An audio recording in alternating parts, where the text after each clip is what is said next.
Angels, the sons of God, resemble who we call in ufology the Nordics or the Pleiadians, who are these beings who very much look like us. The misconception is that the fallen angels have a different appearance than the good angels. The bad guys look different than the good guys.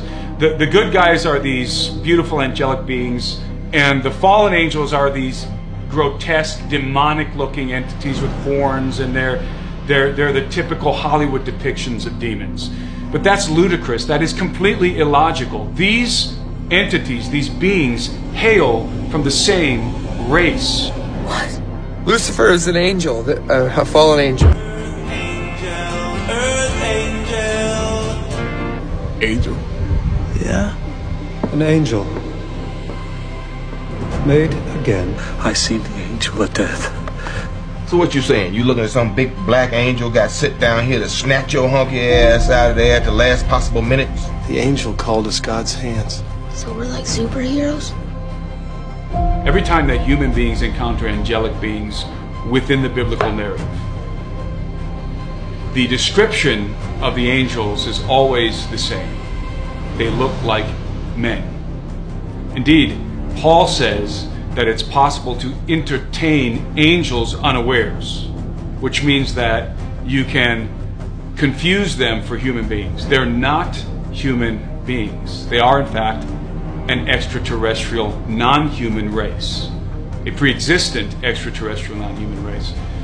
But they are also sons of God, just like Adam was a son of God. And so it makes sense, therefore, that all the sons in the family bear the same semblance. They look the same, and they resemble their father.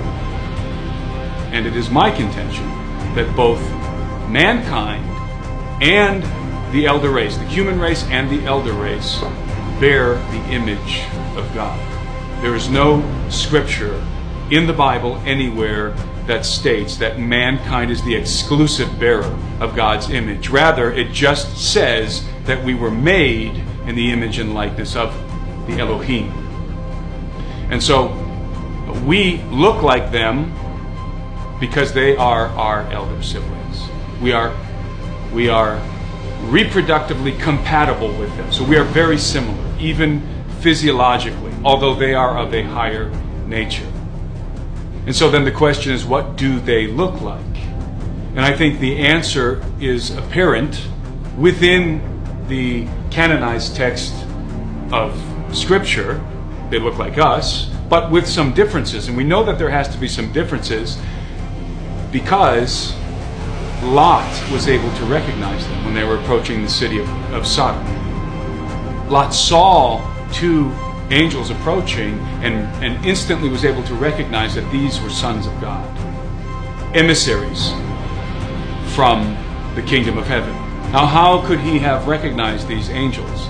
Because they looked human enough to where they could pass through town and be taken as exotic human beings, but they had distinctive trademarks, hallmarks, that were calling cards that they were not human beings and that they were indeed angels, that Lot recognized these hallmarks.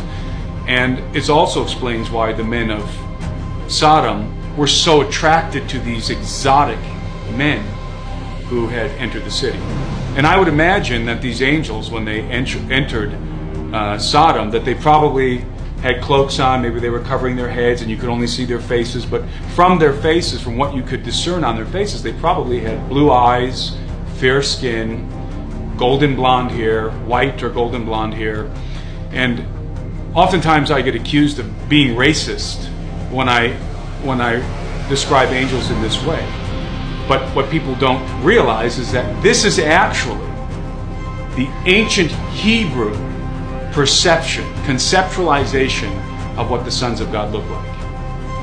When you read the book of Enoch, at the very end of the book of Enoch, there is a fragment inserted into the story from the book of Noah. Now, whether or not the book of Enoch and the book of Noah are true accounts, they are ancient Hebrew accounts.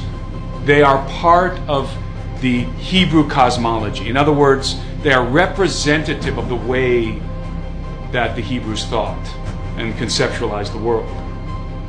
And so in these fragments from the book of Noah, again found at the end of the book of Enoch, we have this strange story, this account that is being presumably recorded by Enoch, in which Lamech, the father of Noah, is distressed because his wife has just given birth to Noah.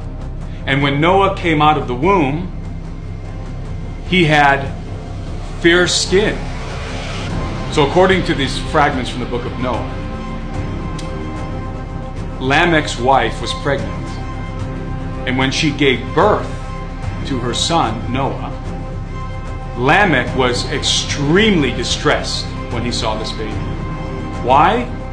Because the baby resembled a son of God, one of the sons of God. And remember, Lamech, when Noah's born, Lamech is familiar with the sons of God, the watchers who created all this havoc, right? So he sees Noah come through the birth canal and pop out, and he looks like one of the sons of God. And so obviously Lamech is concerned because here he has a son that's coming. How can I say this? I almost feel like just reading it. This is what he says. And it seems to me that he is not sprung from me, but from the angel. Maybe I should just read this. Should I just read this? Yeah. Okay, yeah, this will just make it, because I think this is an important point. So this is the account from the book of Noah, in the fragments of the book of Noah inserted into the book of Enoch. And after some days, my son Methuselah, this is presumably Enoch writing, and after some days, my son Methuselah took a wife for his son Lamech, and she became pregnant by him, and bore him a son. And his body was white as snow, and red as the blooming of a rose.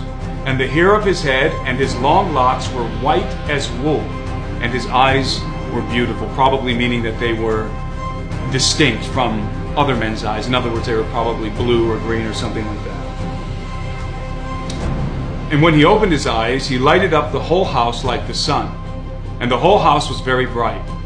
And thereupon he arose in the hands of the midwife, opened his mouth, and conversed with the Lord of righteousness.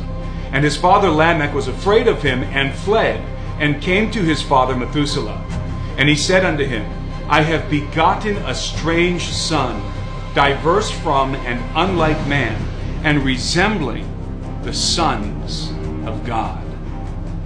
And his nature is different, and he is not like us, and his eyes are as the rays of the sun, and his countenance is glorious. And it seems to me that he is not sprung from me, but from the angels. And I fear that in his days a wonder may be brought on the earth. So, whether or not this story is true, is literally true, and it may not be, it still gives us insight into how the ancient Hebrews conceptualized the sons of God. How did they conceptualize the sons of God?